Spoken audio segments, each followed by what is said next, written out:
चलिए खबरों में आगे बढ़ेंगे। इसी बीच एक और बड़ी जानकारी सामने आ रही है। बड़ी जानकारी से आपको रूबरू करा दें। ब्रेकिंग न्यूज आपके टीवी स्क्रीन पर। नौकरियों में 75% आरक्षण को कोर्ट में चुनौती दे दी गई है। तो गुरुग्राम से जानकारी है, गुरुग्राम इंडस्ट्रियल एसोसिएशन ने यह चुनौती दी है।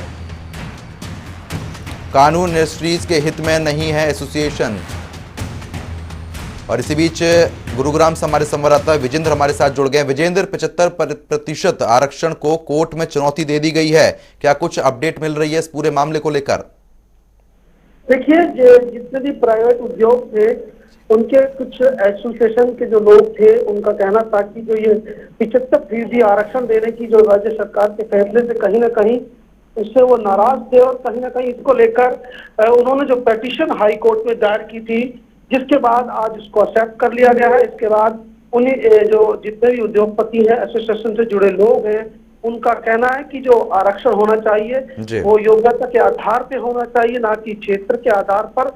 इससे कहीं ना कहीं उनकी इतनी नाराजगी है कि यहाँ तक वो कह रहे हैं कि इंडस्ट्री को वो किसी दूसरे राज्य में ले जाएंगे, चाहे राजस्थान, चाहे वो राजस्थान जाए, चाहे यूपी जाए, क्योंकि जिस तरह से आरक्षण की बात कर रहे हैं कहीं ना कहीं उन्होंने कई तरह का हवाला दिया है। चाहे मारुति में जो कांड हुआ था पिछले कुछ वर्षों पहले, उसका हवाला दिया, तो कहीं ना कहीं इस बात से पहले से ये नाराजगी जाहिर चल रही थी कि जो 75% ये आरक्षण दिया गया है, कहीं ना कहीं उसका विरोध पहले भी देखने को मिला था। और यही कारण है कि इसको लेकर वो कोर्ट गए और कोर्ट में आज जो याचिका थी वो एक्सेप्ट होगी। उसके बाद आगे की कार्रवाई क्या रहने वाली है, किस तरह का जो फैसला है वो आएगा, ये भी देखने वाली बात होगी। जी बिल्कुल विजेंद्र, लेकिन जिस तरीके से आरक्षण को यहाँ पर चुनौती दे दी गई है, 75% आरक्षण काफी मायने रखता है, तो ऐसे में कर्मचारियों का क्या कुछ कहना है? कोई बातचीत हुई है?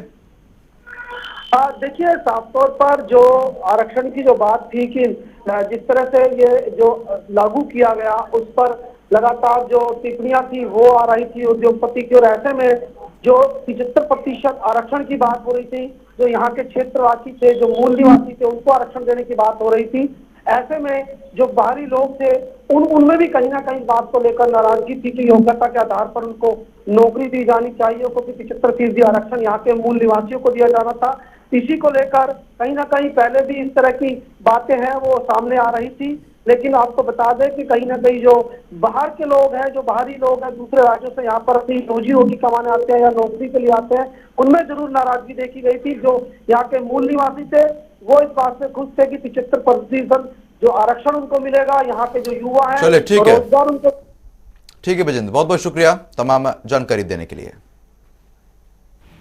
ये विरोध बिल्कुल जायज़ है, क्योंकि इस तरीके से इंडस्ट्री नहीं चलती।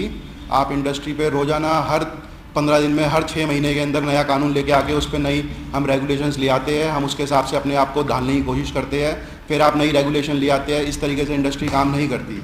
आपको काम करना चाहिए, गवर्नमेंट को ये होना चाहिए कि आपको एक एनवायरनमेंट क्रिएट कीजिए जिसमें इंडस्ट्री ग्रो करे।